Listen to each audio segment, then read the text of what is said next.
இன்றைக்கி சுவாமி சித்பவானந்தரோட பிறந்தநாள். சித்பவானந்தர் யார் அப்படின்னு சொன்னால், தமிழ்நாட்டில் திருப்பராய்த்துறை என்னும் இடத்துல முதலாக ஒரு கல்விக்கான ஸ்தாபனத்தை ஏற்படுத்தியவர். திருநெல்வேலி, சேலம், மதுரை அப்படி பல ஊர்களில் பெண்களுக்கான கல்வி, கஷ்டப்படுறவங்க படிக்கிறதுக்காக ஒரு கல்வி நிறுவனங்களை தொடங்கினவர். தமிழ்நாட்டில் கோவை மாவட்டத்தில் பொள்ளாச்சிங்கிற சிற்றூர் இருக்கிற இடத்துல செங்குட்டை பாளையம் என்னும் ஒரு கிராமத்தில் பிறந்தார். அவருடைய அப்பா பெரியண்ணன். அவர் நல்ல உள்ளம் படைத்தவர். அந்த ஊரிலேயே பெரிய சமூக சேவகர், தான தர்மம் பண்ணுறவங்க. அவரோட மனைவி நஞ்சம்மை. இந்த இருவருக்கும் பிறந்தவர் தான் 7ஆம் மகவாக பிறந்த நம்மளுடைய சின்னு என்கிற சித்பவானந்தர். இவர் எப்போ பிறந்தார்னா, இந்த 13/3/1898 பிறந்தார். இவர பள்ளி கோவையில் உள்ள ஸ்டேன்ஸ் உயர்நிலை பள்ளியில் படித்தார். படிக்கிற பருவத்திலேயே அவர் ஒழுக்கம், தூய்மை, சுறுசுறுப்பு, தீரம், தியாகம், நுணுக்கம், ஆராய்ச்சி, செய்வதை திருந்த செய்கிறது, காலத்தை நல்லா பயன்படுத்துறது ஆகிய பண்புகளெல்லாம் கற்றுக்கொண்டார்.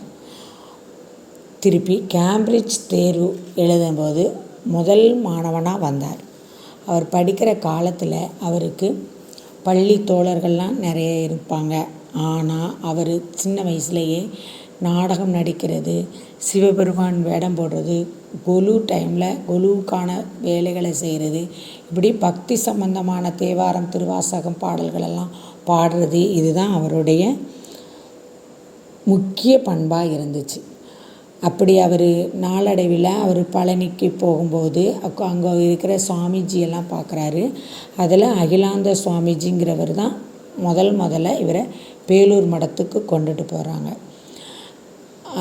பழனியில் சுவாமி ஜட்டி சுவாமிகள், வாழைப்பழ சுவாமிகள், சத்குரு சுவாமிகள், இவங்களோட தான் அவருக்கு சின்ன வயசுலேயே பழக்கம் ஏற்படுது. அந்த பழக்கத்தினால அவரை துறவரம் எடுக்கணும் அப்படின்னு விரும்புகிறார்.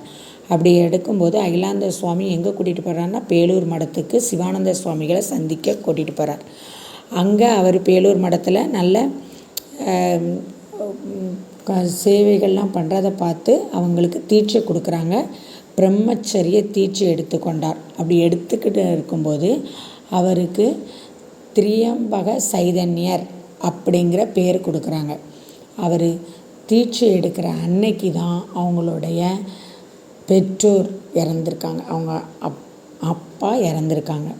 ஆனால் அவர் அன்னைக்கு தீட்சை வாங்கியிருக்கார். அப்படி நினச்சிட்டு இருக்கும்போது நம்ம திருநெல்வேலி பக்கம் வராரு. திருநெல்வேலியில் சேரன் மாதவிங்கிற பரத்வாஜ ஆசிரமத்தில் அவர் திரையம்பக சைதன்யர் என்ற பேர் கொண்டு விளங்குறாரு. அவர் அங்கே இருக்கிறவங்களுக்கெல்லாம் என்ன செய்கிறாரு, நல்ல சமூக சேவை செய்தார். அப்போ தான் அவருக்கு ஒரு இது தொடங்க ஆசை வருது.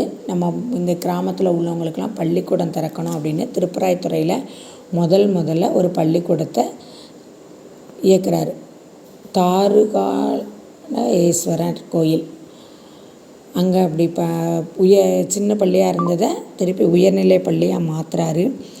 அந்த அளவுக்கு அவர் நல்ல ஒரு செல்வாக்காக இருக்கிறாரு. அங்கே படிக்கிற குழந்தைகளில் காலம் தவறாமையை மேற்கொள்ள சொல்வார். காலம் தவறாமை. அவர் காலையில் எந்திரிக்கிறாருன்னா 4 மணி, பூஜை குளிக்கிறாங்கன்னா 4:10, பூஜை பண்ணுறாங்க அப்படின்னா 4:30. அவங்க துணியை மடிக்கிறதே ஒரு அழகாக இருக்கும். அப்படி ஒவ்வொரு டைமும் ஒவ்வொரு வேலை பார்ப்பாங்க. காலம் தவறவே மாட்டாங்க. அவங்க இந்த வேலை செய்கிறாங்கன்னா இத்தனை மணின்னு தெரிஞ்சுக்கலாம். அந்த அளவுக்கு காலம் தவறாமையே இருக்கார். அவர் காலம் தவறாமையை பற்றி ஒரு கதை சொல்லணும்னா, ஒரு தடவை அவங்கள நிறைய பேர் பேசுகிறதுக்காக கூப்பிடுவாங்க. அப்படி ஒரு பேசுகிறதுக்கு போகிறாரு.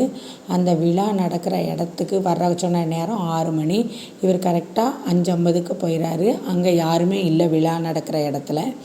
அங்கே வெறும் சேர் மட்டும்தான் இருக்குது. அந்த சேர் எடுத்து போட்டு உட்காந்துருக்கிறாரு. அப்புறம் தான் மைக் வைக்கிறதுக்காக மைக் செட்காரங்க வராங்க. அப்போ விழா எப்போ நடக்கணும், இப்போ நடந்துடும் சாமி அப்படின்னு சொல்கிறாங்க.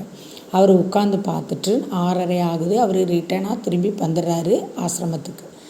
அப்போது அங்கே வர்றவங்க யார் சீஃப் கெஸ்ட்டு அப்படின்னா தமிழ்நாட்டோட முதலமைச்சர் வராங்க. அவங்க என்ன பண்ணுறாங்க அப்படின்னா, என்னாச்சு யாருமே இல்லை, சாமிஜியை கூப்பிடணுமே அப்படின்னு சொன்னோடனே, வாங்க நானும் வரேன் அப்படின்னு சொல்லிட்டு அங்கே போகிறாங்க. சாமிஜி என்ன வராமல் இருந்துட்டீங்கன்னா, நான் வந்தேன் கரெக்டாக 6 மணின்னு சொன்னீங்க, 6:30 வரைக்கும் இருந்தேன், ஆனால் யாரும் வரலன்னொடனே திருப்பி என்னுடைய பணிகளை தொடர்றதுக்காக நான் ஆசிரமத்துக்கு வந்துட்டேன் அப்படின்னு சொல்கிறாங்க. உடனே முதலமைச்சர் காலில் விழுந்து மன்னிப்பு கேட்காங்க. என்ன சொல்கிறாங்க அப்படின்னா, சுவாமி நான் வந்த ட்ரெயின் ப்ராப்ளம் ஆயிடுச்சு, அதனால் என்னைய கூப்பிட வந்த என்னை வருகைக்காக காத்திருந்த தலைவர்கள் எல்லாருமே அங்கே வந்துட்டாங்க, அதனால் காலதாமதம் ஆகிட்டு தயவு செஞ்சு மன்னிச்சுக்கோங்க அப்படின்னு சொல்கிறாங்க. அவர் சாமிஜி சொல்கிறாங்க, சரி நீங்கள் போய் பேசுங்க, என்னால் இனி வர முடியாது, எனக்கு நிறைய காரியங்கள் இருக்குது அப்படின்னு சொல்லிட்டு, இனிமேலாவது காலம் தவறாமையே கடைபிடிங்க அப்படின்னு சொல்கிறாங்க. ஒரு சாமிஜி பெரிய முதலமைச்சர்னு கூட பார்க்காம என்ன சொல்கிறாங்க, கரெக்டான காலம் தவறாமையை மேற்கொள்ளணும் அப்படின்னு சொல்கிறாங்க. அப்புறம் எந்த வேலையானாலும் அவரே இறங்கி செய்வார். அவர் சமையல் கட்டு, அப்புறம் பாத்ரூமு, குளியலறை எல்லாம் சுத்தமாக இருக்கணும்னு நினைப்பாங்க. பள்ளிக்கூடத்தில் பிள்ளைங்களுக்கு பெற்றோரை பேணணும், தாய் தந்தை தான் முதல் கடவுள்னு சொல்லுவாங்க. அப்புறம் குரு பக்தி இருக்கணும், ஆசிரியர்களை மதிக்கணும், புலனடக்கம் இருக்கணும், நம்ம எதையும் சேட்டை பண்ணக்கூடாது, சேவை மனப்பான்மையோடு இருக்கணும், வாய்ப்பு கிடைக்கும் போதெல்லாம் நமக்கு கிடைத்த வாய்ப்பை பயன்படுத்தணும், எதை செய்யனாலும் பயிற்சி எடுக்கணும், ஒழுங்குபாடான வாழ்வு இருக்கணும், மனம் ஒருமனப்படணும், டெய்லியும் கடவுள் வணக்கம் கண்டிப்பாக இருக்கணும் அப்படின்னு சொல்லுவார். உணவு கூடத்தில் சாப்பிடும் பொழுது ஒரே சத்தம் இருக்கக்கூடாது, பாதி சாப்பாடு நடக்கும்போது எந்திரிச்சு போகக்கூடாது, எல்லாரும் சாப்பிடும் முன்னக்கூட்டி பரிமாறின உடனே தான் சாப்பிடணும், காலை நீட்டி சாப்பிடக்கூடாது, தலையை குனிஞ்சிக்கிட்டு சாப்பிடக்கூடாது, கரெக்டாக உட்காந்து சாப்பிடணும், எதையும் வேஸ்ட்டு பண்ணக்கூடாது அப்படின்னு சொல்லுவார்.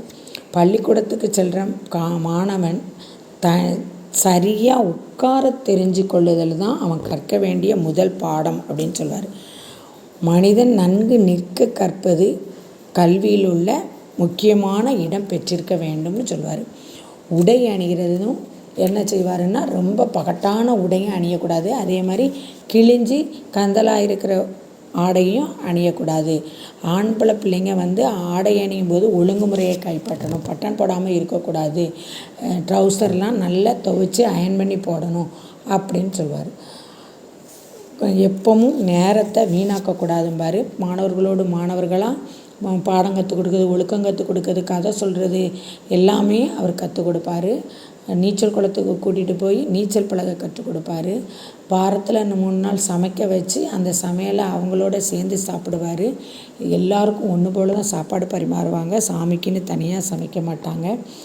அப்புறம் அவரை காலையில் எந்திரிக்க சொல்லுவார், நல்ல விளையாட சொல்லுவார். விளையாடுற நேரத்தில் விளையாட்டு பீரியடில் விளையாடணும், பாடங்களை படிக்கணும், ஸ்லோகங்களை படிக்கணும், சுவருக்கு பக்கத்தில் போய் இருக்கக்கூடாது, சுவரை பிடிச்சிக்கிட்டு நிற்கக்கூடாது அப்படியெல்லாம் சொல்லுவார்.